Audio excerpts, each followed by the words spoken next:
Boa noite, sejam todos bem-vindos. É com grande satisfação que a Pontifícia Universidade Católica de Campinas finaliza nesta noite a primeira mostra de talentos da graduação, que tem como tema central inovação, criatividade e excelência na produção de TCC da PUC Campinas. Ao iniciarmos, damos as boas-vindas aos alunos, aos egressos, docentes e convidados de organizações públicas e privadas. E desejamos que este momento seja um momento de valorizar os melhores trabalhos de conclusão de curso ou também trabalhos finais de curso de cada faculdade participante. O evento ele ocorre simultaneamente aqui nesse auditório, Cardeal Agnello Rossi, e também no Dom Gilberto. E tem como questão norteadora como realizar e produzir um TCC que capacite o aluno a ter uma perspectiva profissional promissora. Nesse momento, nós assistiremos um vídeo que retrata o TCC na PUC Campinas. A trajetória de qualquer estudante ao longo da formação é cercada por grandes motivações. A primeira delas é ingressar em uma boa universidade. Depois disso, a busca pelo aprendizado passa a ser o objetivo principal. A última etapa desse processo é marcada pela realização do trabalho de conclusão de curso. Na PUC Campinas, ele propicia o aluno se tornar autônomo na preparação e aprendizagem e pesquisa e também na construção do conhecimento. O trabalho de conclusão de curso, eu acho que é uma atividade muito importante. Por quê? Porque o aluno ele consegue colocar em uma única disciplina, em um único projeto, né, todas as atividades que ele teve de conhecimento proveniente de outras disciplinas ao longo da sua formação. A valorização dada pela universidade aos projetos também passa pela parceria com agentes externos. Por meio dela, a instituição destina premiações aos melhores trabalhos realizados pelos alunos nas diversas áreas do conhecimento. Além disso, a gente tem outras parcerias, né? Temos a parceria com o Ministério Público, temos a parceria com a Secretaria do Verde e temos vários cursos que utilizam do trabalho de conclusão de curso para desenvolver projetos para essas entidades que são os nossos parceiros. O interessante também é que alguns desses trabalhos eles se tornam realidade, tá? Eles têm uma contribuição com a sociedade, eles são de fato implantados no nosso que a gente pode chamar de mundo real. Giordano, egresso da Faculdade de Engenharia Elétrica, foi premiado no ano passado após desenvolver um protótipo adaptado para auxiliar no deslocamento de deficientes visuais. Nossa, foi uma grande honra para mim, né? Porque os outros trabalhos também eram muito bons, pessoas inteligentes fizeram. E tá ganhando ali foi uma grande honra, assim, também dando orgulho para os meus pais, né? Então, nossa, foi muito gratificante. O projeto de Tainá, realizado em grupo pela Faculdade de Relações Públicas, também garantiu o primeiro lugar no prêmio oferecido pela Bosch, tradicional nos cursos de comunicação da universidade. No primeiro ano, a faculdade faz muita divulgação sobre o prêmio Bosch para os cursos de comunicação da faculdade, né? Então, já era uma coisa que a gente buscava. Então, é um sonho assim, para todo mundo ganhar esse prêmio, para ter esse reconhecimento de uma empresa tão grande quanto a Bosch. Essa parceria é muito bacana porque é um incentivo, querendo ou não, para os alunos. A gente ter ganho esse prêmio, para mim foi realmente um fechamento de um ciclo aí, que a gente fechou com chave de ouro, com certeza. Reconhecimento que inspira e que, acima de tudo, prepara os alunos para os desafios do mercado de trabalho. Para mim é a grande coisa mais importante que ele leva, além do seu conhecimento, é saber, olha, mande desafios para mim, que eu tenho condições de enfrentá-los.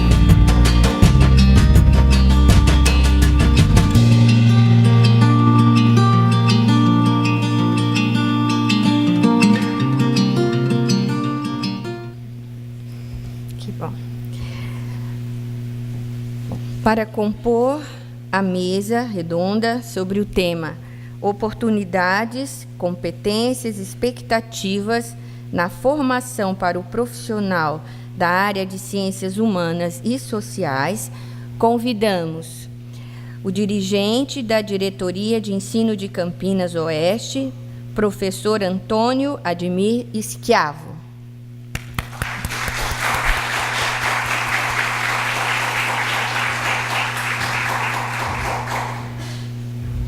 Convidamos também o professor da Faculdade de Direito da PUC Campinas, professor Dr. Luiz Renato Vedovato.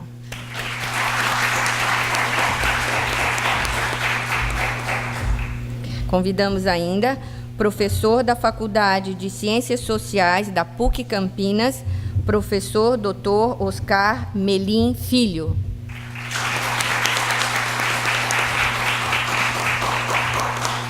E convidamos para ser o mediador dessa mesa redonda o professor Dr. César Antônio Pereira, diretor da Faculdade de Biblioteconomia.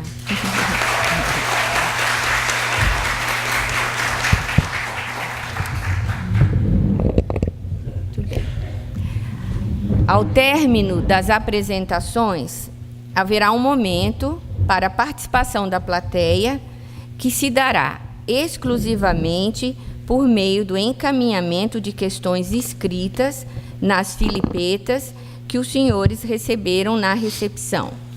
Peço a gentileza àqueles que tiverem perguntas que as entreguem durante ou imediatamente após o término da palestra aos assistentes posicionados nos corredores da plateia.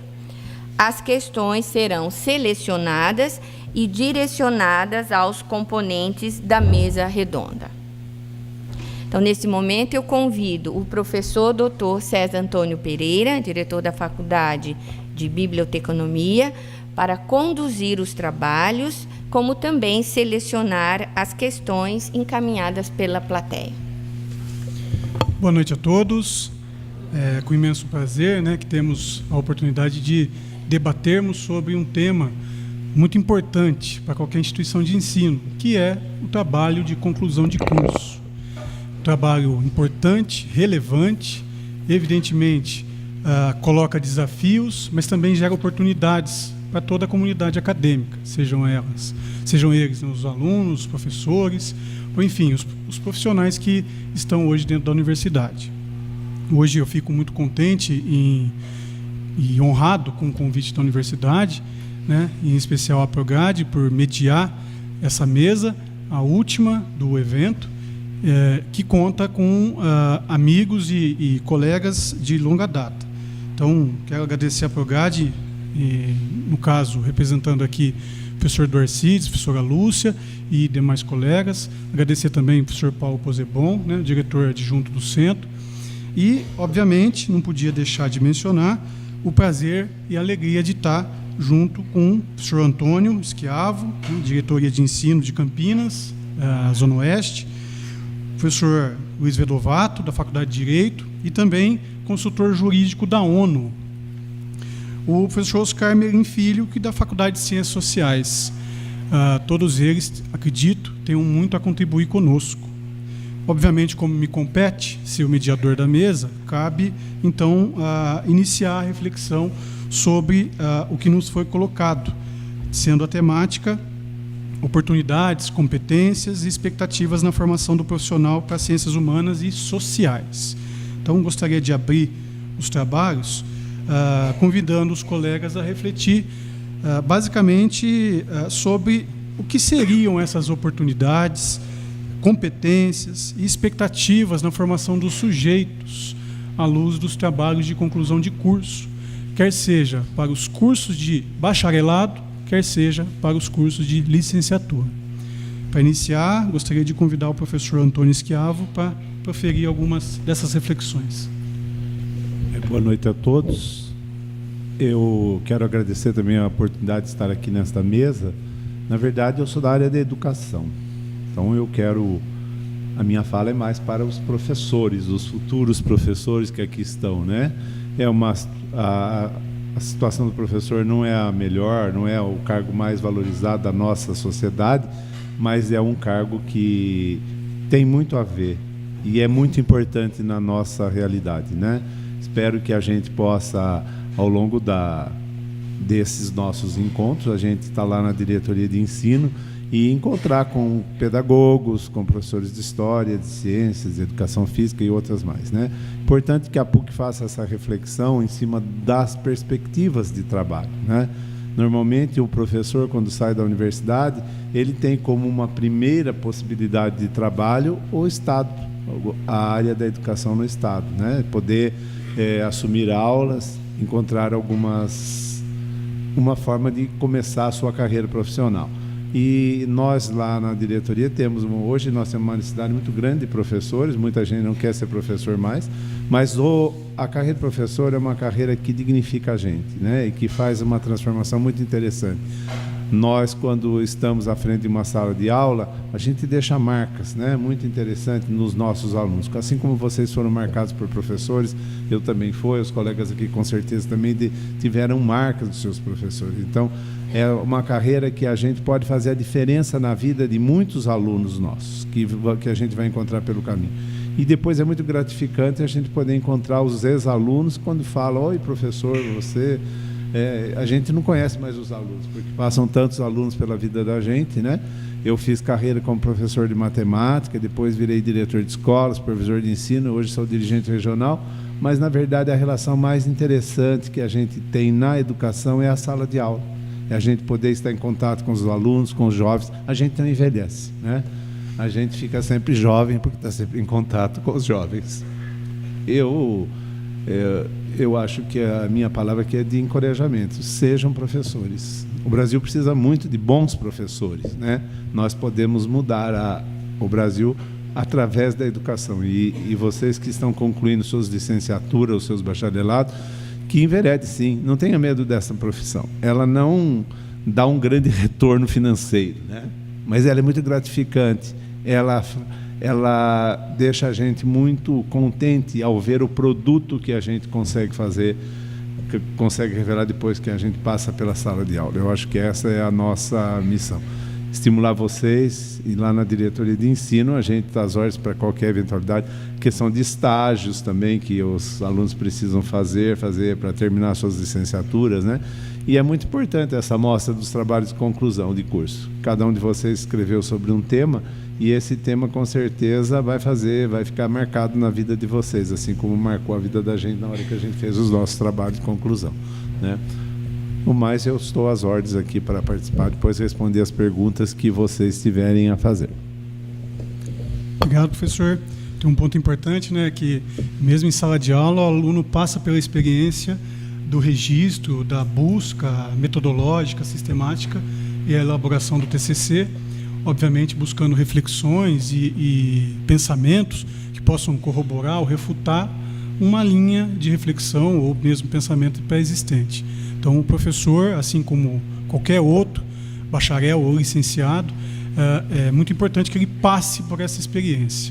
E para falar um pouquinho mais sobre isso, em especial dessas questões de competências, eu convido o professor Luiz Vedovato, professor aqui da Faculdade de Direito e consultor jurídico da ONU. Professor, tem a palavra. Obrigado, professor. Obrigado, professor César. É uma felicidade estar aqui ao seu lado, ao lado do professor Oscar, ao lado do professor Antônio, frente a essa plateia que sempre, como o professor Antônio colocou, nos renova, né? Agradecer a oportunidade do professor Paulo, professora Lúcia e o professor Eduardo Cides de estar aqui. Também vejo o querido amigo professor Glauco na plateia. E a fala aqui ela tem algumas divisões, né? Primeiro, dizer um pouco do que aconteceu para a carreira se enveredar até entrar numa sala de aula, né? Passar a ser professor de um curso de Direito, também as relações que existem entre as minhas atividades acadêmicas e as minhas atividades fora da academia, que tem de certa maneira, um nascedouro lá na pesquisa que foi feita na graduação, no mestrado, doutorado. Então, tentar mostrar a vocês esse encadeamento e quais são as reflexões que podem nascer a partir daí. Bom,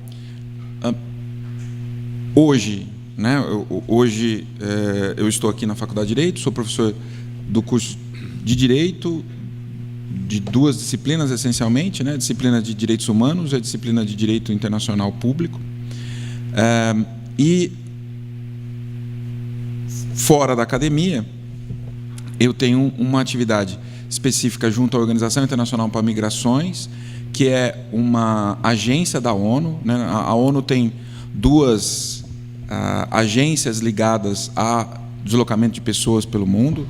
Uma delas é mais conhecida, é o Alto Comissariado das Nações Unidas para Refugiados, conhecido como Acnur, que cuida especificamente dos refugiados, né?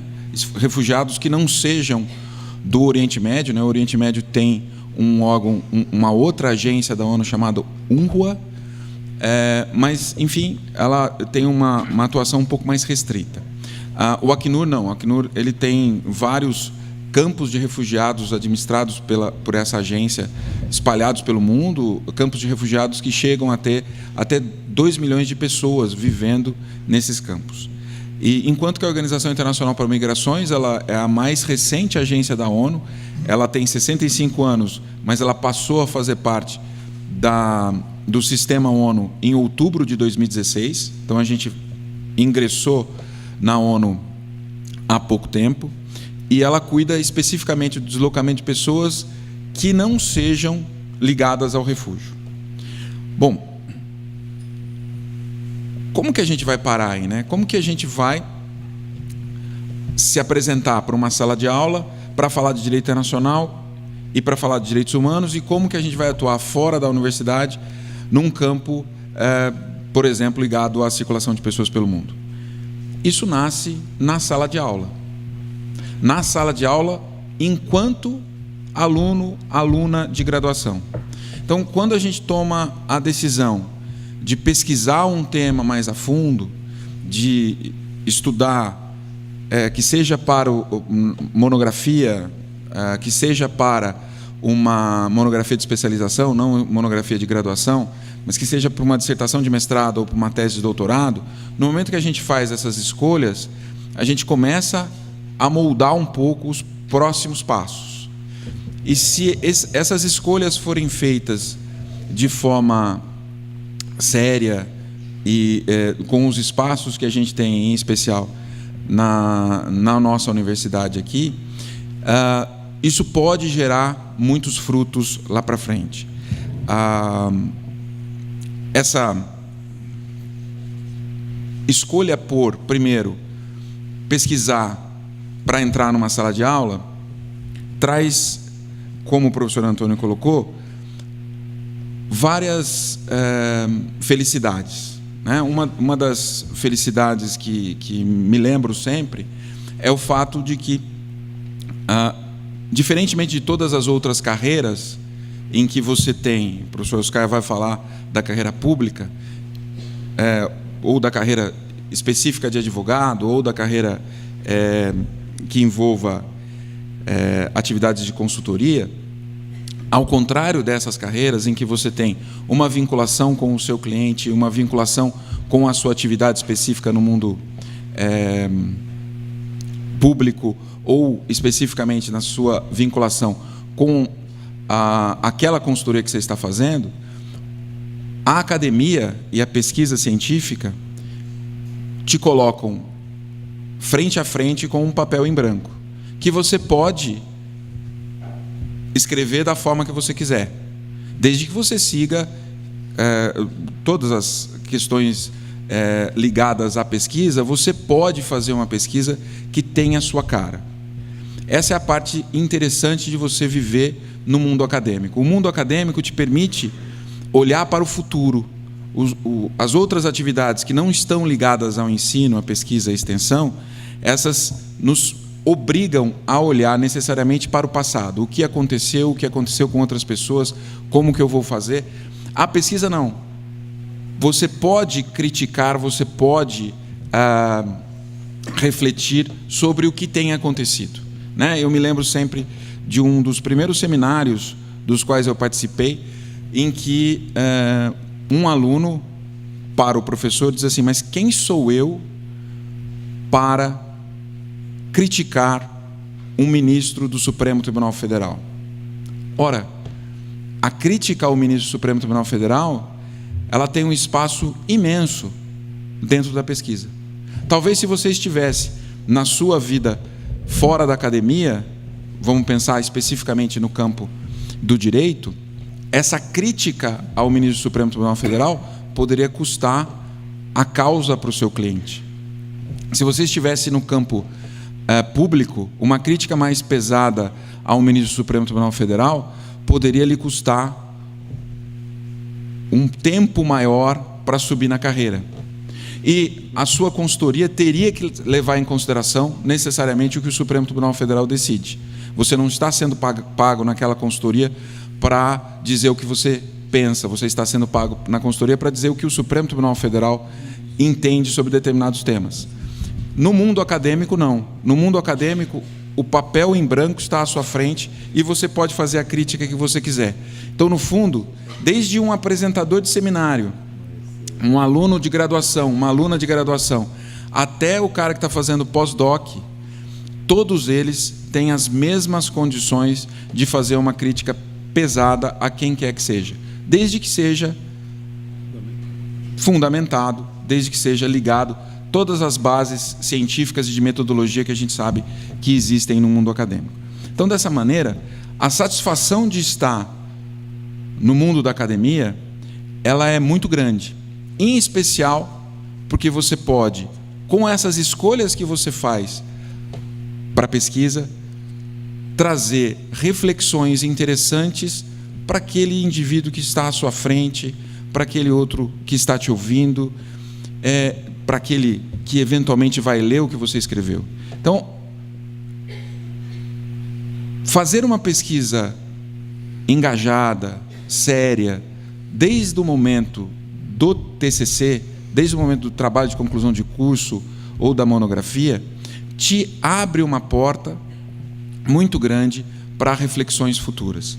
E isso pode ser usado para o que você vai fazer, eventualmente, se você escolher, fora da academia. E aí eu chego ao outro ponto que eu queria lhes trazer, né? Fora da academia, eu atuo em 2 segmentos específicos, né? O mais recente é esse da Organização Internacional para Migrações, que eu disse a vocês, e lá atrás, há algum tempo, os cabelos brancos não deixam a gente dizer que faz pouco tempo, né? Mas faz muito tempo. Então, há muito tempo eu comecei a refletir sobre o porquê que nós não temos um tratamento igualitário entre migrantes e nacionais. Essa reflexão que foi feita dentro de uma sala de aula para um professor e para uma professora, ela virou depois uma tese de doutorado. E essa tese de doutorado, ela permitiu que houvesse uma participação, mesmo que seja minúscula, na reforma da legislação brasileira sobre migração, né? Lógico, essa reforma não está terminada. Nós temos um Estatuto do Estrangeiro, hoje ainda em vigor, que é de 1980. Esse Estatuto do Estrangeiro, ele trata o migrante como um problema de segurança nacional. Ele tem lá no seu artigo 107 uma proibição expressa de que o migrante possa fazer manifestação política, né? O que nos levou a um caso muito curioso. O ano passado, uma professora da Universidade Federal de Minas Gerais foi indiciada criminalmente pelo pessoal do Ministério Público Federal, porque, sendo estrangeira, ela se manifestou politicamente numa reunião dentro da universidade. E, curiosamente, ela é professora de Ciência Política da Universidade Federal de Minas Gerais. Então, seria muito difícil que ela não fizesse uma manifestação que não fosse entendida como política. Ora, essa restrição não é a única que existe no Estatuto do Estrangeiro. Nós tivemos, de 1980 até hoje, 9 tentativas de alteração do Estatuto do Estrangeiro. Uma das que eu pude participar mais de perto foi uma fracassada de 2013, em que o Paulo Abrão, que à época era o secretário nacional de Justiça, contratou um grupo de professores para fazer uma proposta de nova lei de imigrações. A nossa proposta foi arquivada, porque a gente entregou de volta. Essa proposta foi capitaneada pela professora Deise Ventura, do Instituto de Relações Internacionais da Universidade de São Paulo, mas ela foi arquivada porque a gente conseguiu entregar de volta o texto em 2014. E parece que de 2014 para 2016, ou até hoje, 2017, o Brasil entrou num turbilhão que a gente não sabe exatamente o que está acontecendo. Mas qualquer projeto que fosse apresentado como um projeto de proteção aos direitos humanos foi jogado para baixo do tapete, né? E foi o que aconteceu com esse nosso projeto. A gente, de certa maneira, ficou contemplado com um projeto mais recente, que foi do senador Alísio Nunes, hoje ministro das Relações Exteriores, que apresentou algo parecido com o que a gente tinha como ideia, sem esse grifo maior nos direitos humanos, né? E depois ele apresentou isso em 2013. Em 2016, 6 de dezembro de 2016, foi aprovado, muito por força da atuação da irmã Rosita, que é diretora do Instituto de Direitos Humanos e Imigração, Instituto de Imigração e Direitos Humanos, lá de Brasília, dos jesuítas, foi aprovado na Câmara dos Deputados a Lei de Imigrações. E precisava de uma análise posterior pelo Senado. Na véspera da Páscoa, o senador Ronaldo Caiado bloqueou a votação, dizendo que isso seria um absurdo, uma abertura para o Brasil desnecessária, uma colocação em risco do país internacionalmente. Isso fez que a gente tivesse que se mobilizar para levar todas as informações que a gente tinha, nascidas na pesquisa científica, na graduação, no mestrado, no doutorado, lá para Brasília na semana passada, para convencer os demais senadores, inclusive os assessores desses senadores, de que não faria sentido não aprovar essa nossa lei. E a lei foi aprovada na terça-feira passada.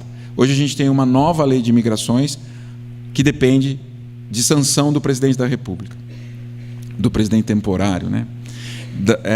E a gente precisa que esse projeto de lei seja aprovado, seja sancionado, para, por exemplo, permitir que o migrante possa se manifestar politicamente, para permitir que o migrante seja entendido como igual ao brasileiro. Isso nasce onde? Isso nasce exclusivamente do mundo pós-universidade? Não, isso nasce de pesquisa científica dentro da universidade. Isso nasce de muita discussão e muita publicação durante a faculdade. E aqui, mesmo que a minha participação tenha sido mínima, nós temos inúmeras outras pessoas que fazem essas pesquisas. Essa ligação entre o que você faz durante a faculdade e o que você é depois da faculdade é muito importante. Ninguém é raio em céu azul. A gente se constrói passo a passo. E a proposta aqui, a ideia de fazer essa reflexão, é mostrar a vocês que a pesquisa que você vai fazer durante a faculdade não precisa ser a pesquisa simplesmente para formalmente superar uma etapa dentro da faculdade. Ela pode ser também algo que vai te auxiliar a galgar passos depois da universidade. E a proposta que hoje aqui se coloca nessa feira, que começou ontem e vai hoje, e vai até hoje, é uma proposta bastante interessante. Eu não tinha conhecimento dessa proposta, não conheço nenhuma proposta parecida em outras universidades, mas é a ideia de mostrar a vocês que a universidade não é só legitimação pelo procedimento. Não é, passar os 5 anos, os 4 anos na faculdade que você vai lá na frente se formar. Não, você pode ser outra pessoa, e aqui eu lembro um trecho do Haruki Murakami, naquele livro Kafka à beira-mar, que ele diz assim: ninguém passa por uma tempestade e sai igual àquela pessoa que era quando entrou na tempestade. E é isso que a gente espera quando vocês entram na universidade, que vocês não saiam da universidade iguais ao que entraram. Vocês utilizem esse tempo de faculdade para mudar. e a expectativa é sempre que a mudança seja para melhor. Obrigado, fico à disposição para conversa. Obrigado.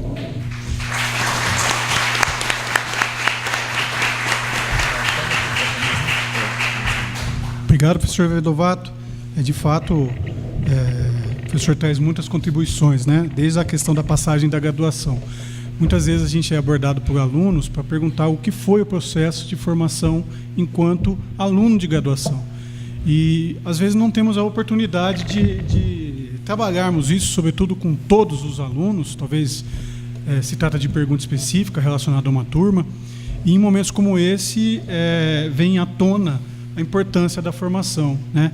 E, evidentemente, embasando o que o professor trouxe, o sujeito que entra e sai diferente, né? Aliás, nos preocupa muito o aluno entrar do mesmo jeito e sair da mesma forma. O papel da universidade é, evidentemente, transformar esse aluno, né? Agora, é claro, é uma via de mão dupla. O aluno se envolve e, justamente por questões que vão ao encontro das suas ideologias, da sua forma de pensar, e vai moldando a sua formação e, evidentemente, pode trazer benefícios para a sua atuação profissional. Então, estar na universidade, né, reforçando as palavras do professor Vedovato, é muito importante, mas muito mais importante do que estar na universidade é se envolver na universidade. Sem envolvimento, né, não só o TCC, o trabalho de conclusão de curso, mas a sua formação se torna comprometida. A gente costuma dizer que 4 anos ou 5 anos, né, é muito pouco tempo.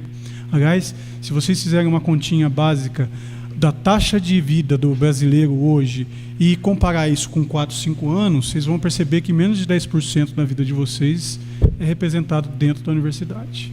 Mas a mudança que isso causa é muito grande, muito mesmo.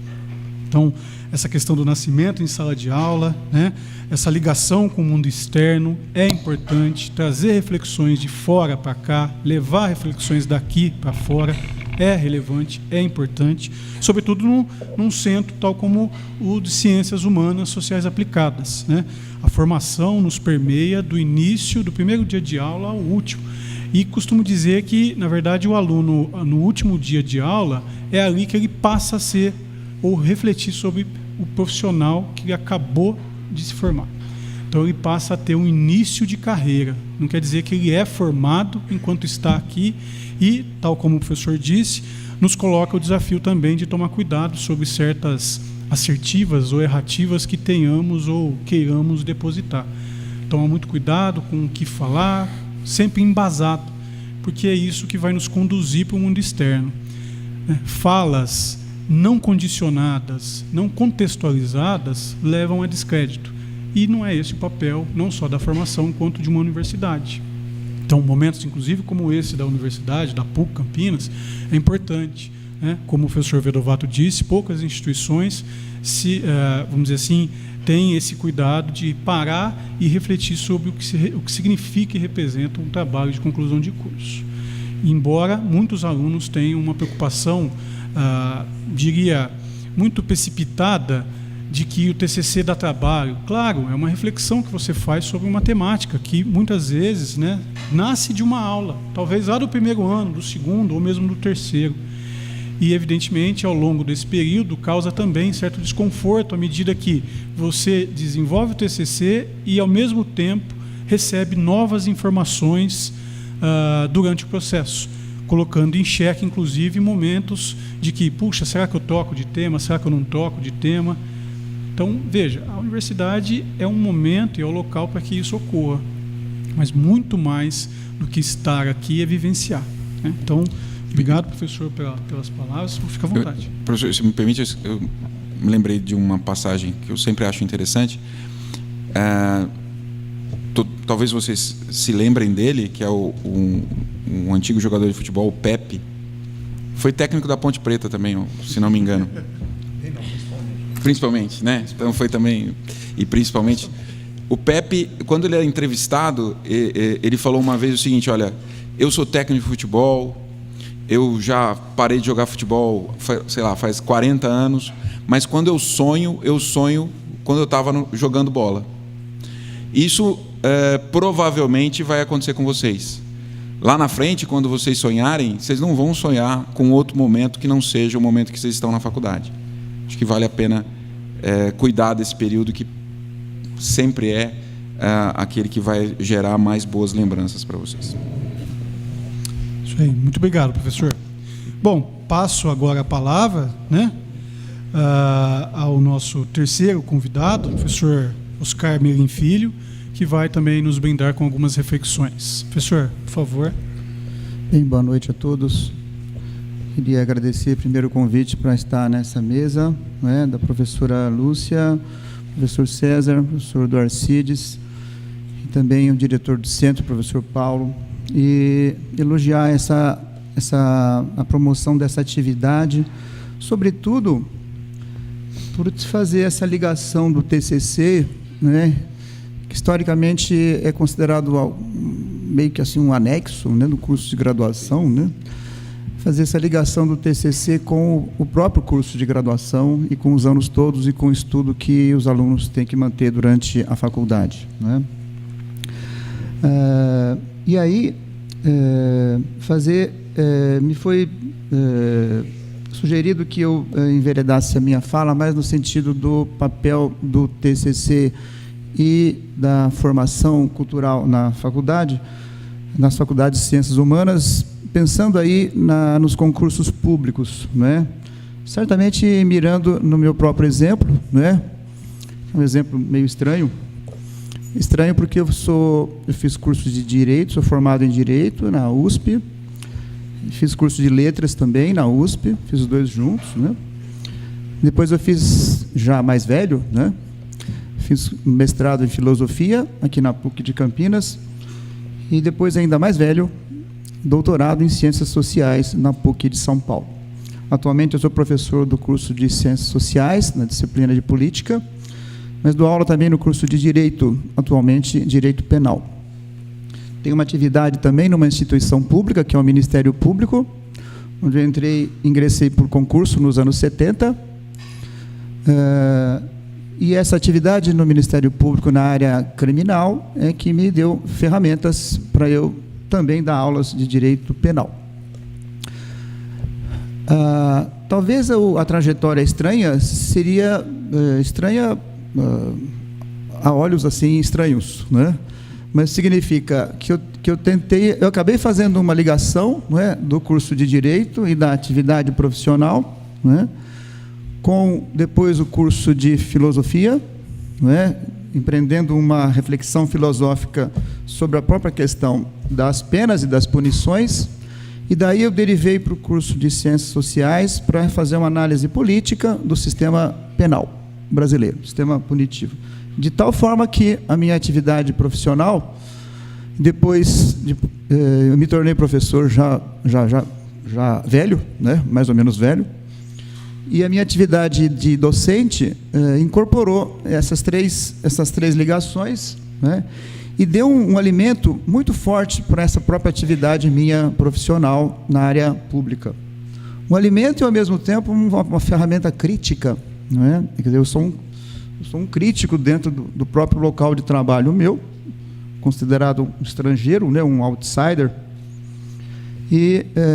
Mas isso não me aborrece, ao contrário, né, eu vejo nisso eu estou dando como exemplo exatamente para dizer para vocês como que a atividade acadêmica, nos cursos que a gente faz, não é preciso fazer 3 faculdades como eu fiz, né, 3 cursos de cursos diferentes, né, mas todos eles com um determinado enfoque, né? Ou seja, tem sempre alguma coisa na nossa vida que nos puxa. Várias coisas nos puxam, mas na área do conhecimento tem sempre algo que nos puxa fortemente, do qual a gente não consegue se livrar.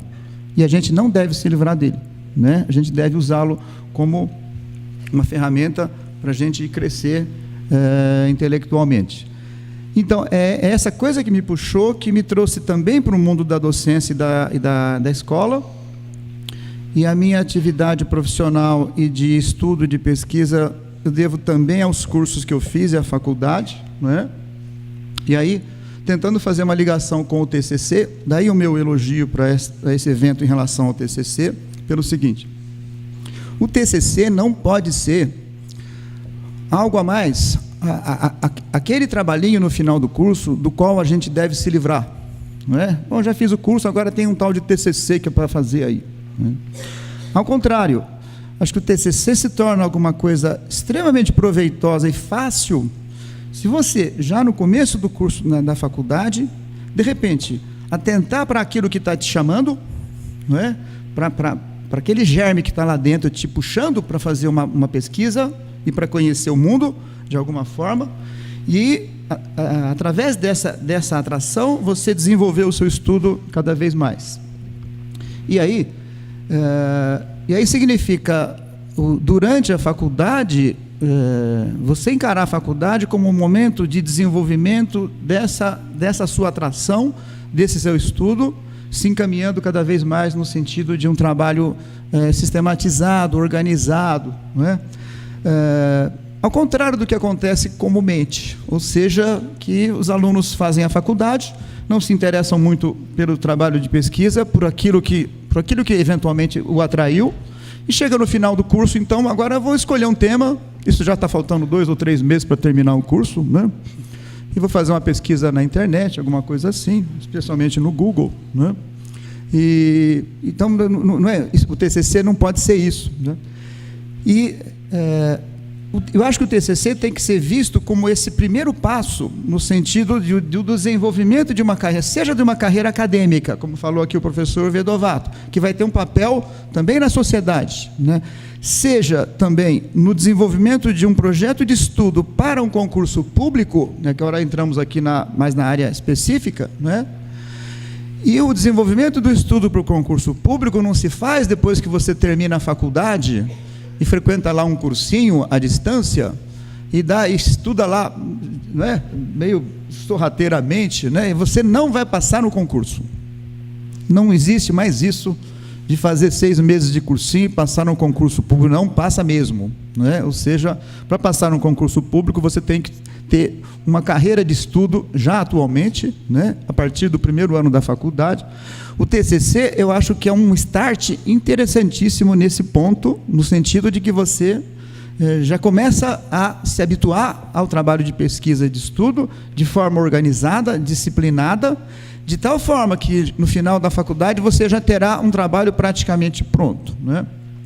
Alguns alunos que me abordam, que me perguntam para oferecer algum tipo de orientação de TCC, né? Eu não sou orientador de TCC oficialmente, mas como eu sou professor, né, e de repente os alunos me procuram e a gente acaba conversando, empresto livros, essa coisa toda, que é um prazer muito grande. Acho que esse é o papel nosso de professores, quem sabe até maior do que eu dentro da sala de aula, ou do mesmo tamanho.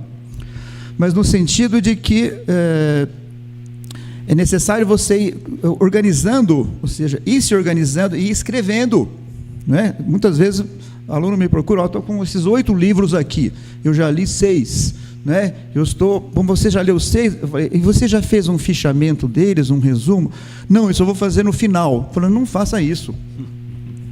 Comece a fazer já o fichamento, ou seja, você leu um livro, coloque no papel, vai escrevendo. No papel não. Abra no computador um arquivo, não é? Uma pasta composta de 4 arquivos, né? O primeiro, introdução. Segundo, capítulo 1º. Terceiro arquivo, capítulo 2º. Quarto arquivo, conclusão. Abre mais um, bibliografia. E durante os seus estudos, as suas leituras, daquilo que te interessa, procura ir atrás daquilo que te interessa, ainda que não seja um assunto especificamente do curso que você está fazendo. As disciplinas hoje estão inteiramente interligadas, não é? Ou seja, quando fazia o curso de Direito, eu já pensava em termos de filosofia. Quando fiz o mestrado em filosofia, eu levei o Direito para a filosofia. Quando fui fazer o doutorado em Política, eu levei a filosofia lá para dentro e o direito lá para dentro. Eu já não sei mais o que é direito, o que é filosofia, o que é política. E é muito difícil também definir o meu trabalho nesse ponto. Por essa razão que eu dou aula nos 2 cursos, não é? Só não dou aula no curso de filosofia, não é? Mas eu quero dizer o seguinte, não tenha medo de que o seu assunto, você não sabe bem se é o assunto do curso que você está fazendo, não é? Ou seja, Vivemos num mundo hoje bastante interligado, interdisciplinarizado, não é? Ou seja, e os temas são absolutamente transversais, né? Agora, esse trabalho de disciplina do TCC durante a faculdade vai te ajudar também no concurso público, que você vai fazer um concurso público. Nós estamos falando de concurso público, os concursos públicos por excelência são na área do direito, né? Não sei se tem muitos alunos aqui do direito, talvez a maioria não, né? Mas em outras áreas em que as pessoas estão fazendo concurso público, né, também vale a mesma informação, a mesma dica, ou seja, aquele que se programou e que vem estudando há muito tempo e tem essa disciplina, né, essa metodologia do estudo e da dedicação e do fichamento e da leitura, o concurso público vai ser uma etapa razoavelmente fácil de ser transposta, não é? Para aquele que não tem essa atividade, o estudo para o concurso público vai ser um peso, assim como foi um peso a própria faculdade, não é? E principalmente o TCC pesadíssimo, não é? Porque você não criou, não é, as bases de um estudo organizado. É difícil falar isso para alunos de 18 anos de idade, primeiro ano da faculdade, que o mundo está aí, não é, chamando. Tem outras bactérias sendo né, atraindo esses jovens, né? A gente olha para a carinha deles e fala, meu Deus, não é? Quanta coisa puxando, mas é preciso a gente, né, fazer isso e se dedicar nesse sentido aí e se organizar, não é?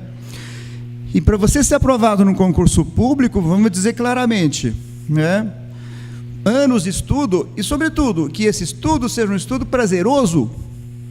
E se você começa no primeiro ano olhando para o TCC como um simples trabalho que você faz, e que a minha geração fazia vários desses trabalhos escritos à mão, e depois datilografava na máquina de escrever, sem Google e sem computador também, né? Então, no final do 5º ano, você tinha vários trabalhos. Estava conversando agora há pouco, antes da palestra com o professor Eduardo Cides, ele disse, olha, eu terminei a graduação, eu tinha 7 ou 8 artigos prontos. A graduação. Então, falar para ele em TCC na época, ele ia dar risada. Falou, eu tenho 7 TCCs. Qual desses que eu vou apresentar? Não é? Então, o direcionamento dos estudantes para o concurso público tem que seguir a mesma trajetória. Então, eu vejo o TCC também como um grande passo, um grande lance nessa coisa do concurso. E no caso do concurso, eu tenho uma larga experiência, não é? Seja porque eu prestei nos anos 70 e fui aprovado. Claro, nos anos 70 era mais fácil ser aprovado nos concursos públicos, não é? Mas no de magistério não era tão fácil, né? Que tem toda uma história aí familiar em relação ao magistério. E não era fácil passar no concurso para professor da rede estadual do estado de São Paulo, né? Mas o concurso público hoje exige muito estudo, muita dedicação, e aquelas pessoas que não tiveram esse treinamento, não adianta, não vão ser aprovadas no concurso público, porque esse 1 ano de cursinho, 2 anos, não vai recuperar, você não vai entrar nessa trajetória de estudo e de treinamento, não é? Isso é um treinamento, não é? Ninguém é gênio para passar em concurso público, não existe gênios passando em concursos públicos. Os gênios passam até longe do concurso público, não é? Eu não sei onde eles estão por aí, não é? Gênios para si mesmo sonhando, como dizia o Fernando Pessoa, né? Mas esse treinamento, e sobretudo, e que o estudo seja uma coisa prazerosa, né? Então, esse treinamento, desde o primeiro ano de faculdade, faz com que o estudo, né, e a pesquisa, isso vale para a pesquisa acadêmica mais ainda, seja algo extremamente prazeroso. Escrever um artigo para nós, não é? Se a gente tiver algum tempo, é uma coisa deliciosa. Baixar os livros da biblioteca e começando a escrever, de colocar no computador, depois mudar as palavras, não é?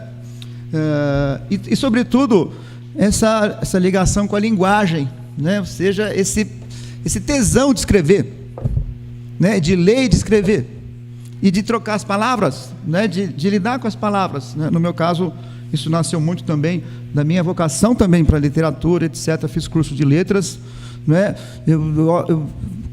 Cada escrita, eu tenho mais prazer na escrita do que no conteúdo das ideias, ou seja, me atrai essa coisa das palavras, né? E na lógica da escrita aí.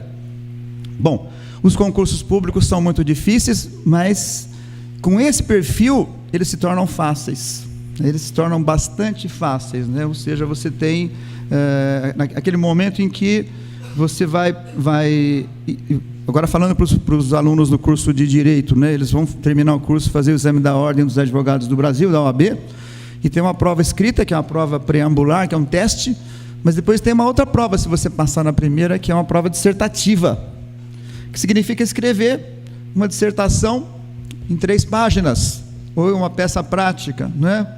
Se você não treinou isso, se você não escreveu, e as pessoas hoje não escrevem mais, coloca uma frasezinha no WhatsApp, né? Então você vai ter muita dificuldade de entender, de escrever. As pessoas ficam reprovadas muitas vezes nessa segunda prova porque exatamente não sabem. Né? Isso vale para os concursos de magistério também. Eu participei de um concurso público de magistério de nível superior numa universidade pública, e me lembro de um aluno, um candidato que não foi aprovado e que fez uma prova, o exame escrito dele, de 7 ou 8 laudas escritas à mão, um currículo espetacular, assim como todos, mas era absolutamente ilegível. Nós, da banca de concurso, não conseguimos entender o que ele escreveu. Ele não tinha condições de escrever à mão, a punho, a caneta. Não sei que língua ele escrevia.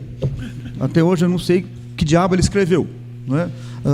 Por que ele não escreveu? Ele só escreve no WhatsApp e no laptop.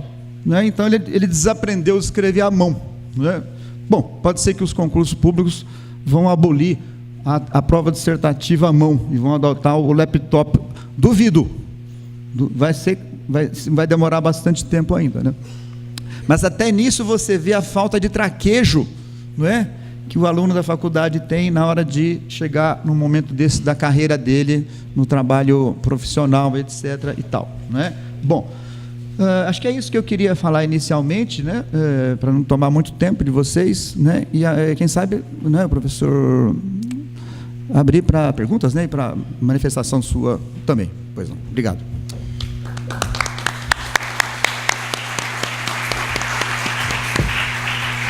Obrigado, professor Oscar. Bom, eu tenho também várias reflexões aqui para fazer, né? Aliás, quase nenhuma, só uma relação com 20, mas eu pretendo ser um pouco mais sucinto. Resgatar o que o professor tocou, né? A consideração do TCC como um anexo, isso ficou muito claro para mim. Quer dizer, o aluno ele fala, me formei, não, tem o TCC ainda. Então, o ainda vem no sentido pejorativo. Então, ele não vê ali uma oportunidade, ele vê nem um desafio, ele vê, na verdade, mais uma pedra para carregar, né? Então, essa ideia, essa questão de trabalhar o TCC na perspectiva de oportunidade, ela também é benéfica. Evidentemente, né, essa experiência e trajetória para alimentar a formação, gostei muito da palavra alimentar. O TCC, então, não deve ser esse algo a mais, deve ser encarado já do começo, ter esse planejamento, né, pegando um pouquinho da fala do professor Vedovato. Quer dizer, eu já me relaciono com algumas temáticas e, a partir dessas temáticas, procuro entender e refletir melhor. E uso o TCC, nesse caso, como um instrumento para lapidar a minha ideia. Quem sabe até posso chegar ao final e ter a percepção de que aquilo que eu imaginava que era, não é. Ou posso simplesmente corroborar com aquilo que imaginava que fosse. Então, essa questão do planejamento é muito importante, né? O trabalho sistematizado. É daí que vem também a importância e a relevância de disciplinas como metodologia da pesquisa científica, né? Metodologia do trabalho, metodologia do estudo, elas são importantes. É muito interessante que, às vezes, você toca em temáticas, em determinadas oportunidades de falar para o aluno, olha, é assim que deve ser feito um fichamento. Professor, eu já sei fazer fichamento. Olha, é assim que você deve se comportar frente a uma reflexão. Professor, eu já sei fazer isso. E aí fica nítido quando a gente começa a observar a redação de um TCC e você observa que tudo aquilo que ele dizia saber, de fato, não se constrói. Por quê? Falta de preparação, falta de uma lapidação, sobretudo na perspectiva da escrita. Toquei, né, gostei muito disso que o senhor Oscar toca, mas é a escrita. Eu, particularmente, tenho um caso para contar. Me formei, sou filho da PUC, né? Fui fazer mestrado, depois doutorado. E uma das provas do doutorado, né, então lá é composta de algumas etapas, eu tive que escrever. Para isso eu precisei me preparar, porque eu estava tão acostumado a escrever em laptop, e curiosidade, então, quando o professor tocou nisso, eu lembrei do meu caso. Eu fiquei uma semana treinando a escrita, porque eu desaprendi a escrever à mão. Pode parecer uma coisa boba, porque nós estamos num mundo conectado, mas numa prova tal como essa, ou num concurso público que seja, vai ser exigido ali de você um tempo que vem no indutivo de pressão, a reflexão frente à temática ou abordagem que se coloca, mais a sua experiência de escrita com a linguagem concatenada. Pode parecer uma coisa simples, né? Mas quando você coloca a linguagem, a escrita e a palavra concatenada, posso garantir a vocês que não é tão simples. Até porque não é todo dia que a gente acorda com o pé direito, para aqueles que são destros, aptos a escrever um texto. Então você tem que se preparar, você tem que se refletir, tem que ter uma linha norteadora, não é assim. E eu costumo também brincar com os alunos lá da Bíblia, que às vezes a gente pega um determinado trabalho, quer ser disciplina, quer seja o próprio TCC, e fala assim, só falta isso. Ora, em TCC, em dissertação, em tese, em qualquer tipo de reflexão, a palavra só não existe. Só dá muito trabalho. Dá muito trabalho. Por quê? Porque carece dessa reflexão metodológica. Obviamente, né, por ser bibliotecário, não poderia não me valer disso, ter a percepção e a relevância, a importância de boas fontes de informação. O senhor Oscar tocou muito nessa ideia do Google, né? Então, o Google hoje é tratado como um oráculo, e eu diria a vocês, sobretudo para aqueles que não têm talvez um dia a dia com outras fontes de informação, no Google só se encontram 3% da informação da web. 3%. E a gente acha às vezes que está tudo lá. Então, vejam, eu não posso às vezes me valer tão única e exclusivamente de uma única fonte para ter uma formação, corroborar ou refutar um pensamento. Eu tenho que me valer de outras fontes. Para isso, eu preciso ter planejamento. Hoje, né, esse século XXI é composto de muitas tecnologias. Nós temos várias tecnologias. Aliás, parece um shopping de tecnologia. Você escolhe qual é a melhor, qual de fato vai te ajudar a desenvolver um trabalho, a desenvolver um estudo, qual de fato vai poder caminhar junto com você e facilitar a tua vida. Então, dentro do escopo do TCC ou de um trabalho acadêmico, eu também tenho que pensar, escuta, em que momento eu vou depender de terceiros? Em que momento eu vou depender de tecnologias? Aliás, existe uma tecnologia que possa me ajudar? A questão das fontes, gosto sempre de tocar nesse assunto. É um assunto espinhoso, pleno século XXI, né? A informação está aí. O plágio. O que é o plágio? A cópia descarada, ou, me permitam, deslavada. Muitas vezes sabendo, é simplesmente pegar um trecho e colocar e dar crédito à pessoa. Você está copiando. Né? Ou se apropriar indevidamente de uma fala, de uma escrita, de uma reflexão e dizer que é sua. Por que isso ocorre? Muitas vezes, não tão somente, mas muitas vezes, em função de um baixo planejamento dos alunos quanto ao tempo. Talvez muitos tenham a reflexão de que só falta aquilo, né? E esse só falta vai aumentando, ao passo do aluno se ver num mato sem cachorro e começar a usar subterfúgios para querer liquidar aquela pedra que ele está carregando. Então, dentro desse contexto, a questão da inovação, da criatividade, da excelência, que ora vai reverberar na formação, também vai cobrar na atuação profissional. E a questão do papel, da formação, né, do cidadão profissional, vai ficar à mercê do mercado. Se a gente quer ter poder não só de escolha, poder de direcionar a nossa vida, nós temos que nos apropriar dela. O TCC, durante a formação, é uma forma de apropriação. Então, o conselho, né, e a minha fala aqui, me encerro nesse sentido, é que tenhamos uma apropriação do que a gente escolhe como tema. Lembrando que, na minha humilde opinião, a escolha do tema é 50% do TCC.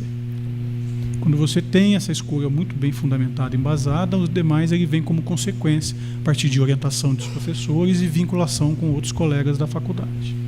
Então, em nome da PUC, agradeço a todos os membros da mesa que colaboraram, obrigado imensamente, acho que trouxeram reflexões importantes e, obviamente, vão reverberar no dia a dia da nossa formação e da nossa atuação aqui dentro da universidade. Então, professora Lúcia, obrigado. Então, viu, professor César? Vamos bater palmas, vocês podem bater.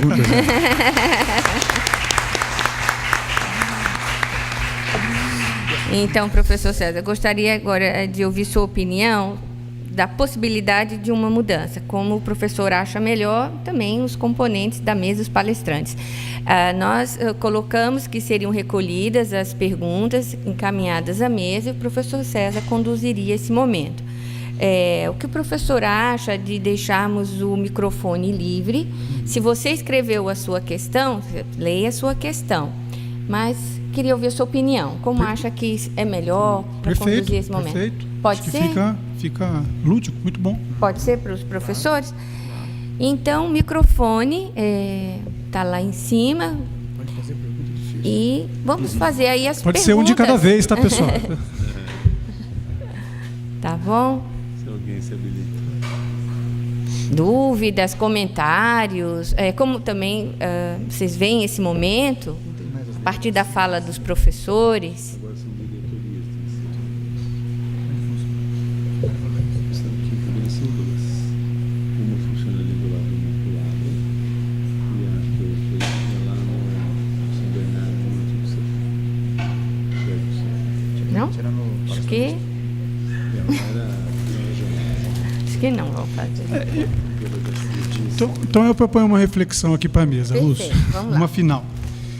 Eu gostaria de ouvir dos colegas, essa questão do plágio, evidentemente, ela é sempre vista com olhos negativos, mas numa reflexão de inovação, criatividade, excelência, pensando aí a temática, o que o plágio, de certa forma, qual a implicação do plágio hoje na vida universitária e fora dela?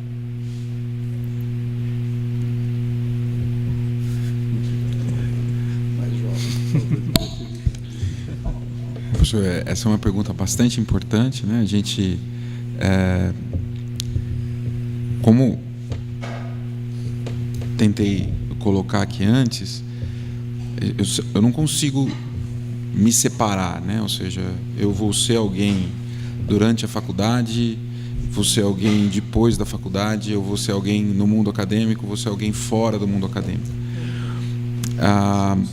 A utilização desse meio, que é o meio do plágio, para alcançar o seu objetivo é uma atividade, no mínimo, ilícita, né? Ou para a gente ficar na menor das violações, que é a violação da lei.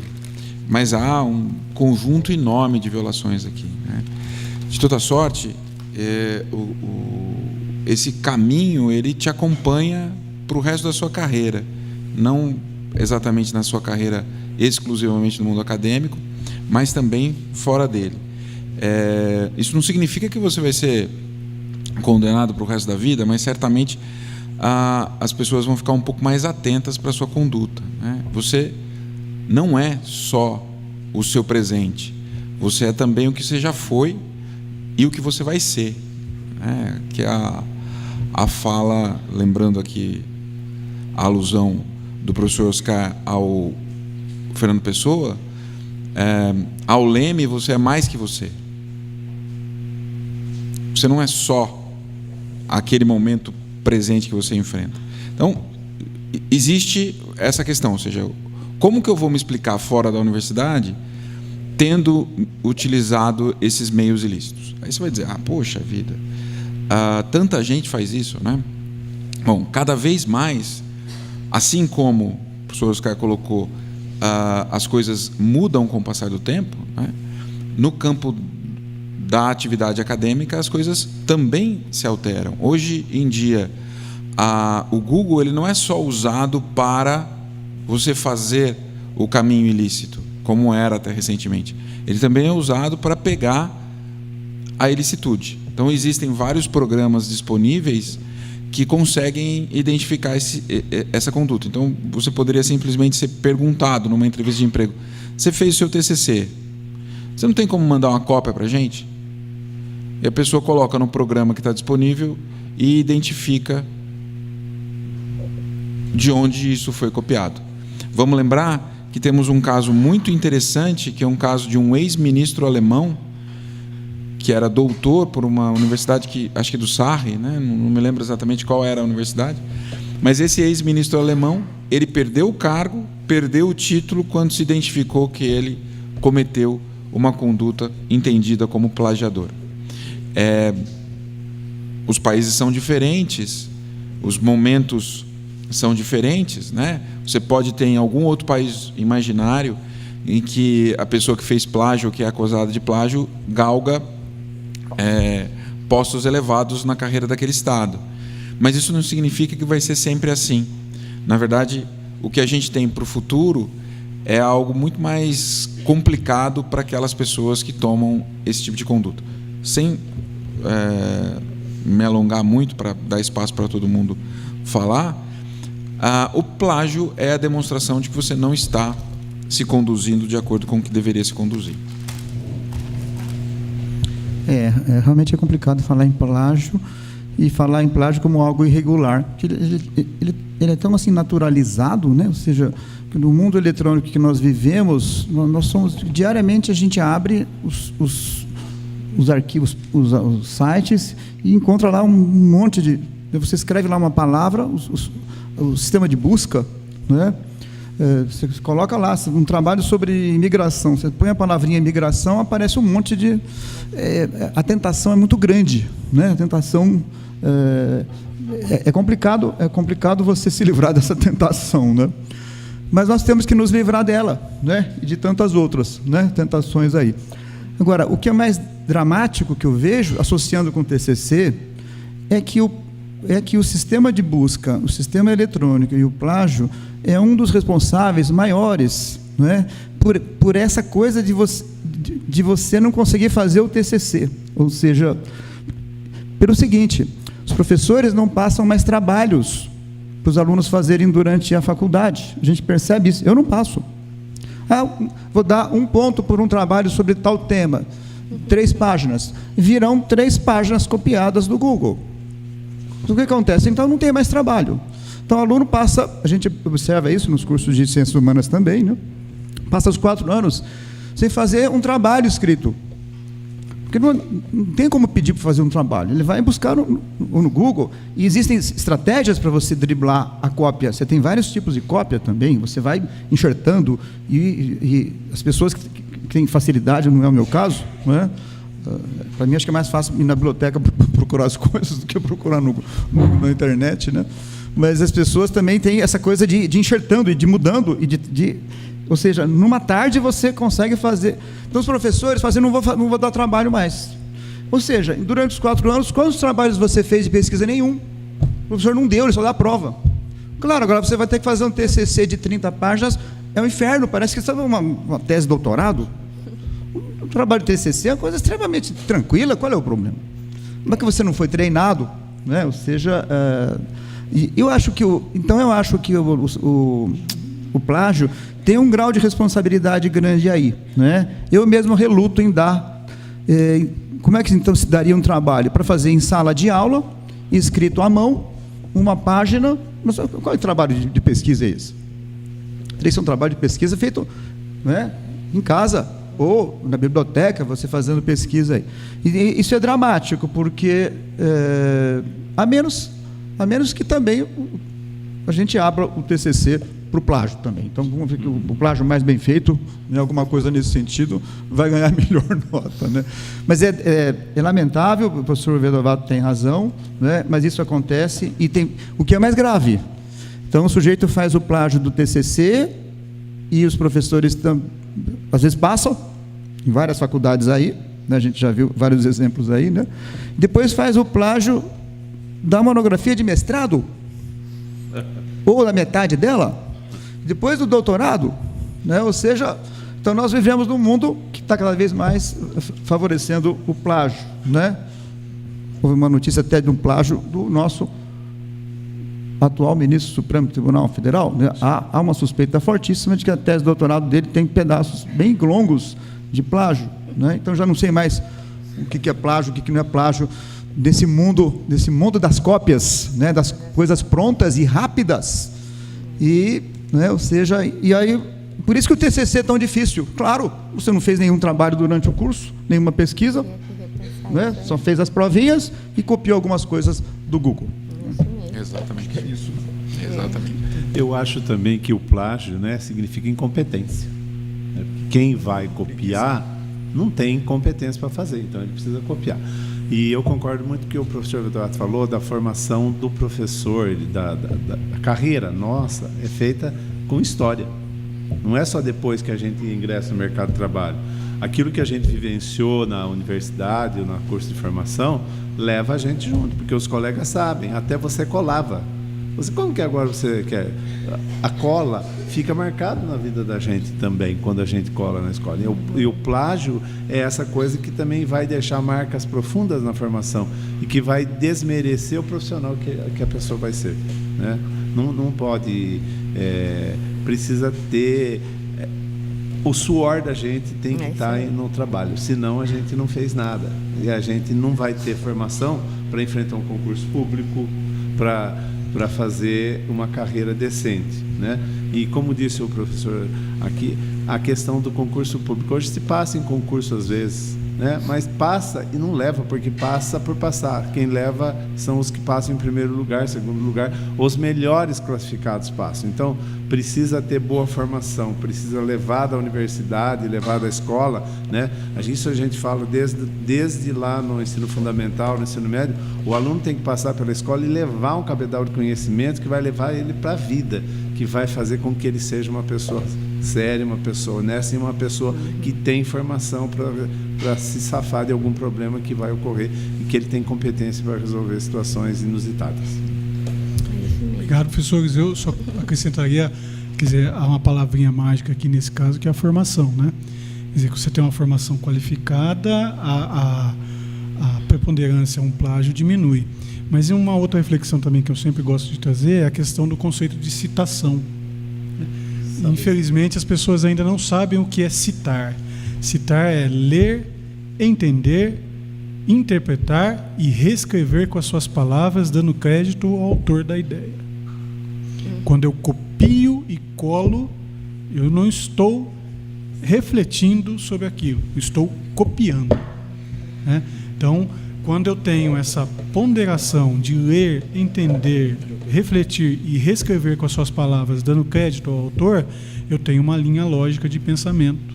E é justamente essa linha que nós devemos nos buscar, nos pautar, porque é ela que vai nos dar diferencial de formação e de vida. Então, com isso eu encerro a minha fala. Eu acho que professor Paulo.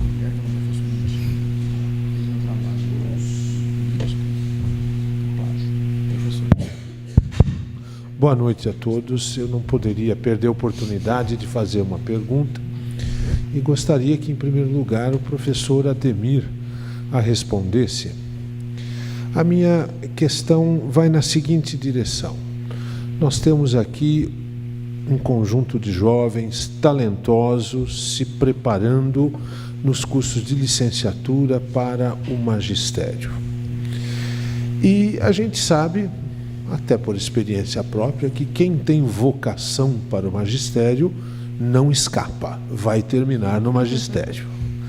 Mas, para que essa vocação não seja, assim, tardiamente atendida, eu queria lhe perguntar como é que está a perspectiva da atuação, como é que tem sido, qual é a situação atual do magistério público enquanto carreira? Olha, na verdade, a questão da vocação é muito importante, não é, Paulo? Porque quem é mordido pela mosquinha da vocação, ele vai mesmo ser professor, né? A situação do magistério atualmente, principalmente em nível estadual, ou a carreira de professor, ela não tem a valorização que a gente gostaria que ela tivesse.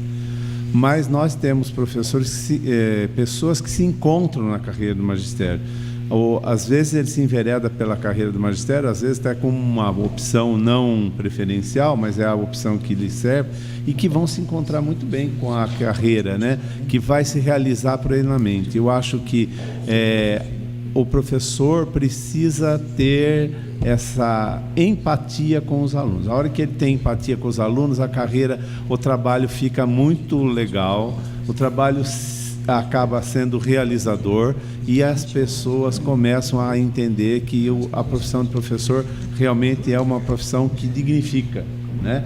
Infelizmente, nós estamos com restrições hoje de carreira de admissão de professores, nós estamos com poucos professores e não podemos chamar novos professores por causa da restrição financeira do orçamento do Estado, mas é uma carreira que é inicial, né? O concurso foi feito, deve haver um novo concurso para professores e é a porta é uma boa entrada para o mercado de trabalho, principalmente para quem faz a licenciatura. E muitos se encontram. Nós temos professores excelentes na nossa rede. Tem alguns professores que rapidamente se desencantam com a profissão. Agora, a gente precisa estar preparado que nós não vamos encontrar um aluno ideal como a gente aprende na faculdade. E se não temos, né? A gente tem uma realidade complicada hoje na nossa sociedade. E o professor precisa estar preparado. Portanto, é importante o estágio profissional, que ele conheça um pouco da carreira, que ele conheça um pouco a realidade onde ele vai atuar, para ele não se decepcionar. Pelo contrário, ele pode fazer a diferença, né? Um profissional bem informado, quando chega numa escola, ele pode ser um diferencial fundamental para construir uma escola de qualidade, que é o objetivo maior de todos nós. Professor, só um complemento. E como carreira com perspectiva de atuação profissional a longo prazo, é viável? O senhor vê como viável? Eu vejo, eu fiz carreira no magistério, eu comecei... meu início não foi de magistério, mas logo que eu me formei, eu fui para a carreira do magistério. E as pessoas podem... hoje, a carreira do magistério, a do professor, se ele não quiser sair da sala de aula, já tem uns atrativos maiores que em outros tempos. E a outra possibilidade é do professor ir galgando carreira na atuação de diretor, vice-diretor, professor coordenador, né? São atividades que vão fazendo também que o professor ganhe um pouco mais e ele também tem um trabalho a favor da escola, né? Nós precisaríamos ainda de mais, com certeza, né? Não é a situação ideal. O antigo secretário, o professor Herman, defendia uma carreira melhor, mas hoje nós estamos vivendo tempos de vacas magras e isto complicou um pouco a remuneração do professor, que está sem reajuste há uns 2 anos. Mas é uma carreira, tem profissional de nível superior que não ganha o que ganha o professor, muitas vezes, né? Bom, surgiu aqui uma pergunta, né? Então, o Davi Santos e a Ana Carolina, da Faculdade de Bíblia. Com a evolução da tecnologia, temos um aumento de informações, muitas vezes não confiáveis. Em paralelo, temos bases de dados extremamente caras e, às vezes, de difícil acesso. Como podemos balancear esses dois lados da mesma moeda?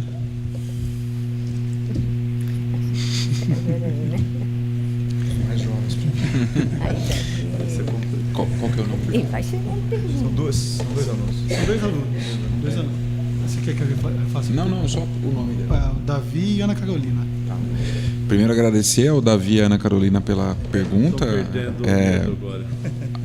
É uma pergunta bastante interessante e difícil de responder, porque o que a gente está discutindo em última análise aqui é algo que não difere do que a gente viveu até hoje, ele só muda o meio, né?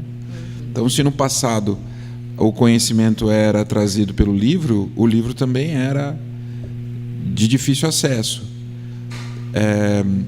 Se depois isso passou a ser transmitido pelo rádio, pela TV, nós também tivemos restrições a alguns programas, TVs fechadas, e hoje esse acesso ele é restrito àquelas universidades que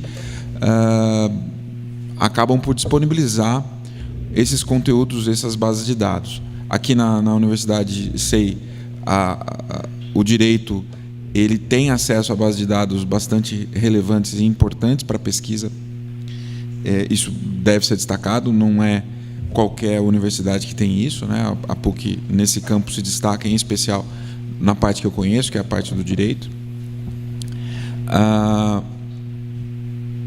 Mas, em essência, o que a gente consegue perceber é que há uma restrição do acesso a esse tipo de conhecimento, muitas vezes sem haver uma remuneração às pessoas que trabalham na formação desse conhecimento. Então, quem escreve o artigo ou quem faz o trabalho de revisão do artigo não vai receber nada disso. Quem vai receber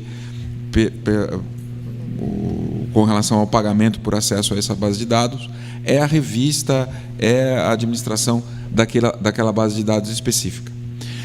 A primeira parte da pergunta talvez seja mais difícil de ser respondida, porque essa primeira parte da pergunta ela tem a ver com o cenário atual da pós-verdade que a gente vive, né? Então, a gente tem várias pessoas contratadas para disseminar falsas notícias pela internet.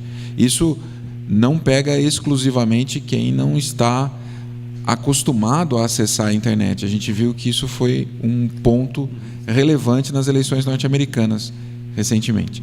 Aqui no Brasil é muito comum a gente se deparar com notícias falsas, é muito comum a gente se deparar com informações que não fazem sentido, mas eu me lembro de um caso interessante, lógico, numa intensidade muito menor, num número muito menor, de alguns professores meus da graduação, época em que não havia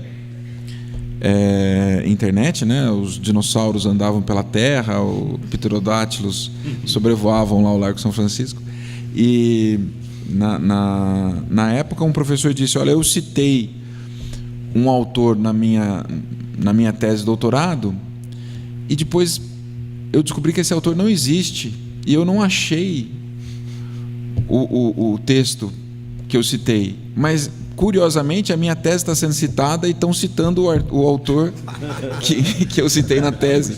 E aí você tem também naquela época algo parecido com o que acontece hoje. No entanto, é uma intensidade muito maior. Então, esses dois pontos são bastante relevantes. Primeiro ponto, como trabalhar com notícias falsas, como informações falsas, e a gente tem que ter um cuidado muito grande aqui. E o segundo ponto é essa restrição ao acesso às bases de dados, e a gente precisaria sim ter mais condições de acessá-las. Eu tenho dificuldade de responder essa pergunta porque tem dificuldade de acesso também aos meios de eletrônicos atuais, né? Mas o que eu percebo que o professor Vedovar está falando é o seguinte: é um excesso de informações e é um excesso, é uma ânsia por busca de novas informações, de novos textos. E, meu Deus, será que precisamos de tantas informações ainda? Nós estamos aqui buscando formação, não é? Ou seja, um aluno me abordou há pouco tempo no corredor da faculdade aí de Ciências Sociais. Ele estava preparando o TCC e ele estava com 5 ou 6 livros na mão. Ele falou que tinha mais uns 3 ou 4. Eu falei: mas qual que é o tema? E mostrou os livros. Os livros são clássicos, né? E o tema é um tema extremamente simples e singelo. Eu falei: mas você já está com 6 ou 7 livros aí que também são clássicos. Você está procurando mais o quê? Não, eu preciso continuar fazendo pesquisas. Filho, você tem que escrever o seu TCC. Ou seja, é um assunto simples, né? Vamos imaginar, um TCC sobre o livro O Príncipe do Maquiavel. Por que você precisa de tanta informação eletrônica, de 250 textos e opiniões de gente do mundo inteiro, né? Sendo que é um TCC sobre o Príncipe do Maquiavel. Você leu O Príncipe do Maquiavel? Então, na verdade, você não leu o livrinho Príncipe e foi buscar esse monte de coisas, não é? Essa barafunda de informações. Olha, o TCC tem 40, 50 páginas, é uma reflexão sua sobre o Príncipe do Maquiavel. Tá? Leia bem o Príncipe do Maquiavel e faça uma reflexão sua, disciplinada, disserte sobre o Príncipe do Maquiavel. Com mais os 6 ou 7 livros que você tem aí, isso é uma monografia de mestrado. Não é? Mas por quê? Porque essa ânsia, eu acho que essa ânsia é para não escrever o TCC, né? É para não refletir sobre o TCC. E aí eles se perdem, eles ficam, porque eles não têm essa disciplina da pesquisa. Mas pesquisa não significa buscar 250 textos. Pesquisa significa uma reflexão crítica sobre, e na verdade um tema pequeno, um tema singelo, que ele não era exatamente o Príncipe, dando como exemplo, mas era alguma coisa semelhante. 2 dos livros que ele tinha me mostrado, eu falei, esses 2 são clássicos. Se você escrever sobre um desses, acabou, vai ser o melhor TCC da faculdade, não é? Agora, mas ele foi atrás de... Então, eu discordo um pouco dessa ânsia, que eu compreendo. O mundo eletrônico moderno nos abre essa... Então, você vai buscando o quê? Né? Você já encontrou. Agora é sentar e fazer o TCC, na verdade. E, sobretudo, refletir por a cabeça para funcionar. Não é? Ou seja, que é o que nós fazíamos há 50 anos atrás. Não é? Ou seja, para que atrás de tanta... sei lá, uma opinião de velho. Né? Bom, me compete fazer um comentário, né? De fato, a gente tem um acesso de informação que, aliás, é trabalhado, inclusive, com um conceito chamado de entropia da informação, né? Que é a medida do caos informacional que se tem hoje, propiciado não só pelo avanço da tecnologia, mas por esse crescimento taylorista ou produtivista de informação. Quer dizer, para tudo eu preciso gerar informação sem, muitas vezes, refletir sobre a necessidade dela, ou seja, o objeto, o objetivo. Mas existem alguns mecanismos, ou, vamos dizer assim, metodologias para se validar uma informação confiável, né? Não vou aqui dar aula, mas, basicamente, são 2, que a gente chama de critérios formais e critérios de conteúdo.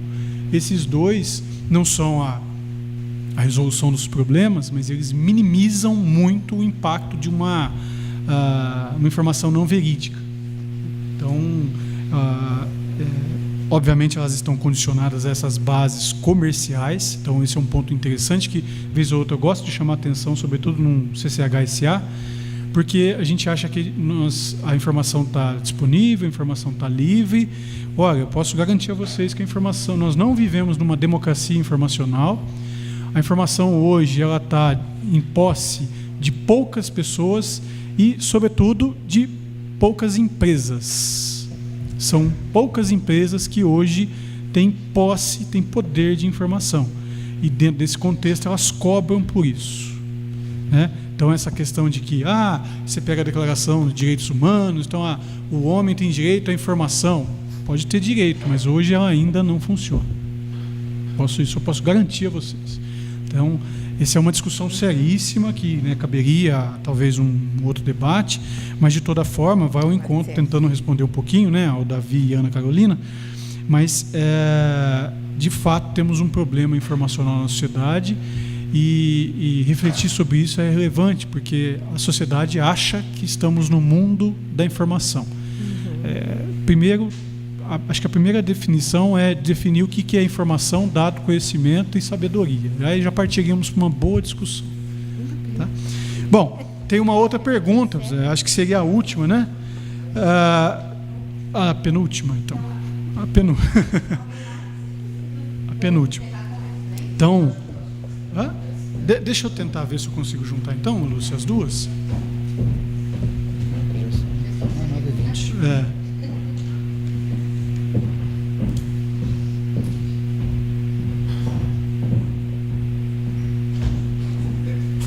Com sua cabeça. Não dá para juntar. Bom, então vamos para a penúltima pergunta. Tem uma pergunta aqui um pouco mais específica, no sentido assim, quais os prêmios para os melhores TCCs? Como eu estou aí já contextualizando de uma outra forma, como poderia ser julgado? Né? Como você condicionar? Isso é um bom TCC, isso não é um bom TCC. Então, no sentido de critérios. Sobretudo para de humanas, haveria uma diferença entre humanas, exatas, biológicas, dentro desse critério de julgado? Ou é para toda... Vamos imaginar assim, eu estabeleço uma configuração e essa configuração deve ser a mesma para toda a universidade. Quais critérios por exemplo, redação, relevância do tema, qualidade da pesquisa, o que poderíamos levar em consideração para estabelecer esses critérios a serem julgados, dado a diversidade de áreas que uma universidade hoje possui.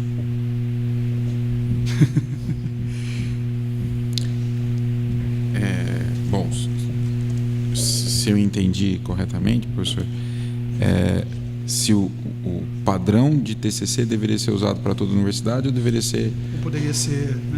Né? Bom, eu consigo falar a partir da Faculdade de Direito, que é a faculdade com que eu convivo. Eu não conseguiria imaginar o que poderia acontecer nas outras faculdades, mas o que eu vejo é que o modelo de TCC faz sentido para o curso de Direito. O profissional do Direito precisa aprender a escrever e o TCC é o momento em que ele demonstra isso de forma mais evidente.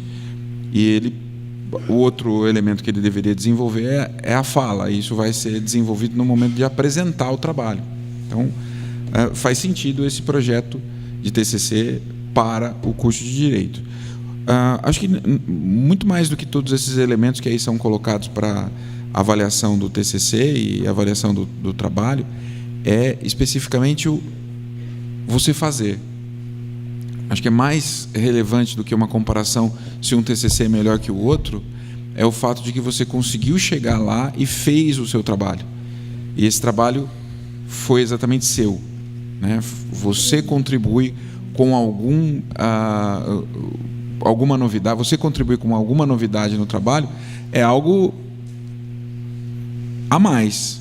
Mas se você conseguiu desenvolver uma pesquisa que tem lá a sua introdução, os seus capítulos e a sua conclusão, fazendo uma análise do que existe de conhecimento sobre aquele tema, você já alcançou o objetivo do TCC. Acho que eram esses os pontos.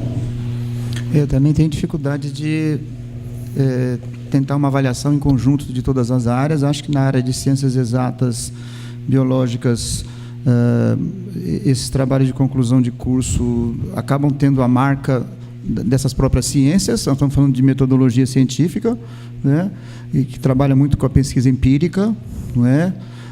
Na área de ciências humanas, menos, embora também trabalhamos com pesquisas empíricas. Agora, uma coisa é certa, o critério fundamental, o critério da metodologia científica é o caminho.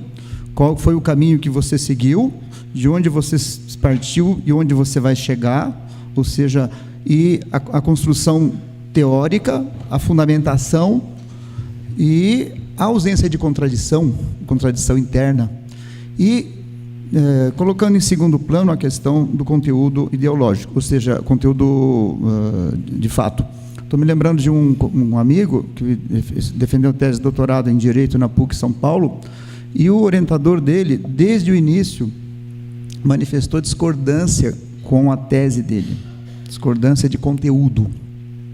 Não concordava com a tese dele. Ele continuou com o orientador o seguiu, ele foi desenvolvendo o trabalho, a tese, foi até a defesa, defendeu, tirou nota máxima, tirou 10, o orientador elogiou na defesa final e todos os membros da banca, só que ele fez uma ressalva: não concordo em nada com as suas ideias, com o seu conteúdo, mas o seu trabalho é impecável.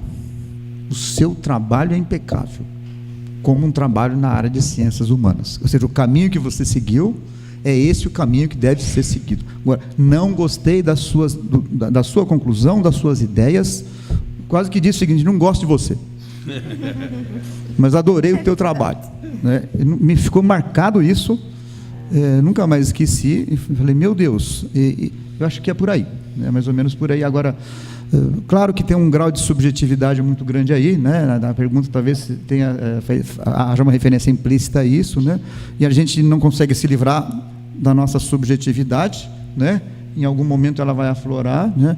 Mas é essa coisa da construção, né? E daí a importância de durante o curso você adquirir esse material, essa metodologia, né? Esse material para você desenvolver. Porque o aluno do começo de faculdade tem muito essa coisa do conteúdo, né? Ou seja, isso está certo ou isso está errado, é justo eu falar isso, não é? Olha, eu não sei o que é justo, né? É um mistério, né? Para falar no curso de Direito, então o que é a justiça? Como diz o Tércio, né? É um mistério. Agora, eu sei, lendo o seu trabalho, eu falei, ele faz sentido, tá? Ele é espetacular, porque ele sai daqui, vai até ali e mostra o caminho, um caminho correto, e a sua conclusão tem tudo a ver com a sua ideia inicial e com o caminho que você seguiu. Na área de ciências humanas, isso é fantástico, né? E é um motivo de afirmação nossa, ou seja, de você admitir duas teses contrárias sobre o Maquiavel, sobre o mesmo livro, né? Ou seja, e eu não sei qual é a melhor, as duas são ótimas, né? Mas eu gosto muito da primeira, detestei a segunda. Conteúdo, né? Ou seja, a ideia que você agora, a maneira como você construiu, é isso que é importante para o mundo, porque quem é que é o dono da verdade, né? Quem é que é o dono da verdade sobre o Maquiavel, ou sobre o Marx, ou sei lá quem, né? Enfim, é isso. De fato, definir critério é um pouco complicado, porque podemos ter, observo que as áreas, os cursos, as faculdades, possam sim ter alguns parâmetros, como redação, relevância, entre outros. Mas a especificidade da área condiciona níveis de avaliação, né? Então, é um pouco complexo mesmo essa padronização, sobretudo de conteúdo para todos. Bem, uma terceira e última pergunta. Uma pessoa que utiliza um trabalho pronto para usar como uma base, um mapa de como fazer, o torna incompetente? O fato de utilizar o trabalho como auxílio é plágio? Acho que professor. Acho que não, né, Vila? Então, só para eu entender, é o seguinte, se você pegar o trabalho e usar na sua pesquisa, citando o trabalho e colocando no seu texto as impressões que você teve sobre aquele trabalho e o que você entendeu sobre ele, tudo bem. Passa a ser plágio quando você pega o texto exatamente como está lá e coloca aqui, quando você não cita de onde veio a ideia. Então, tem vários, né, fatores que estão ali colocados. Lógico que se você ler um poema e achar o poema bacana e se inspirar para escrever algo parecido para alguém que você gostaria de entregar um outro poema, é uma coisa. Outra é você pegar o poema inteiro e, sem dizer que foi escrito por outra pessoa, usá-lo, né? No momento em que aquela outra for ficar feliz, mas pode ser que no momento que ela descubra que não era o seu poema, acaba todo o romance envolvido ali. Acaba a poesia, né? Acaba a poesia. Talvez a pergunta esteja com o objetivo de, não sei se vou arriscar, usar como modelo, né? Talvez seja isso. Você tem um trabalho pronto, metodologicamente perfeito, pode usá-lo como modelo? Acho que sim. Uma inspiração. Né? Na verdade é isso, né? Ou seja, como modelo, ou seja, você lê o trabalho e fala assim, é isso. Eu vou seguir esse caminho, tá? Ou seja, a estrutura, alguma coisa nesse sentido, né? É por isso que existem as regras de metodologia, inclusive as regras oficiais, né? Das citações, etc. Aí nesse sentido, sim, né? E facilita bastante o trabalho do pesquisador, não é? Agora, mais do que isso é a construção de cada um de nós, né? E nós temos que assumir, né? Enfim. É o nosso aprendizado, né? Sobretudo o TCC tem que ser um grande aprendizado, né? Um caminho, o final de um caminho, né? Mas que pode ser até o começo de um outro caminho futuro, né? Seja na pesquisa, seja no mundo acadêmico, seja no mundo profissional, né? Como o professor deu exemplo inicial sobre o trabalho lá da ONU, né? Ou seja, aquela reflexão que ele fez, né? Que nasceu dos bancos acadêmicos, né? São os bancos acadêmicos que fornecem. No caso do direito, isso é cotidiano, ou seja, nós vamos buscar nos doutrinadores, nos estudiosos do direito, que são normalmente professores universitários e pesquisadores. E hoje o direito já é um campo de pesquisa razoável, não era até pouco tempo atrás, né? Vamos buscar aí soluções jurídicas para os problemas concretos da atividade dos juízes, dos tribunais, etc. Então, a academia hoje é um campo fértil, né, para esse trabalho nosso aí. Eu acho, eu também concordo, a palavra modelo seria uma palavra ideal, né? Quer dizer, você basear nesse trabalho e aí, a partir dele, desenvolver o seu. Costumo chamar a atenção, às vezes, para um ponto muito importante de um TCC, tese, dissertação, seja o que for, que é o sumário. Às vezes, muitas vezes, menosprezado. O sumário nada mais é do que colocar de uma maneira clara qual foi a construção do trabalho em termos de conteúdo, em termos de forma. O sumário é um bom indicativo da qualidade, sobretudo de rota, de tema, da ideia apresentado, expresso pelo escritor naquele momento. Então, acho que usar como modelo não tem problema. Agora, acrescentando o que o professor Vedovato disse, né, pegar trechos, colocar no seu trabalho, não dar a devida referência, isso torna plágio, cópia, né? E isso não é papel ou, vamos dizer assim, função de um pesquisador. O pesquisador lê, reflete sobre aquilo. É difícil? Vai muito do costume, do planejamento de estudo, que foi tocado muito aqui, né? Planejar. Por incrível que pareça, as pessoas chegam no ensino superior e falam, eu já sei estudar, estou desde os 6, 7 anos estudando e chego na universidade, eu tenho disciplinas que me ensinam a estudar. Então, mas eu já sei. A pergunta que eu sempre faço, será que sabe? Será que estudar assim é só ter acesso ao material, ler ou copiar trechos? É muito mais. E sobretudo, né, não vou fazer agora uma menção ao ensino superior, mas a educação como um todo, o ensino superior ele te leva a essa reflexão de formação do cidadão profissional. Porque se fosse só profissional, não precisaria de universidade. Isso mesmo. Bom, em nome da PUC Campinas e de todos os presentes, agradecemos aos componentes da mesa pela ilustre presença e participação nesse evento. Me gostaria de agradecer o professor Paulo Pozzebon, diretor adjunto do Centro de Ciências Humanas e Sociais Aplicadas, que também nos honra com a sua presença, a professora Ana Bolfi, coordenadora pedagógica aqui também do Centro de Ciências Humanas e Sociais Aplicadas, e também aí agradecer e parabenizar o professor Duarcides, que eu participei com o professor Duarcides por algum tempo, alguns anos, do GT, Grupo de Trabalho TCC, da Pró-Reitoria de Graduação. E vi nascer todo esse projeto, depois eu saio do grupo, hoje eu não estou mais, mas o quanto foi desejado essa mostra de profissões, de talentos de graduação. Então, a presença, não só a sua presença, mas também através dele, que é coordenador, um parabéns muito especial também, tá bom?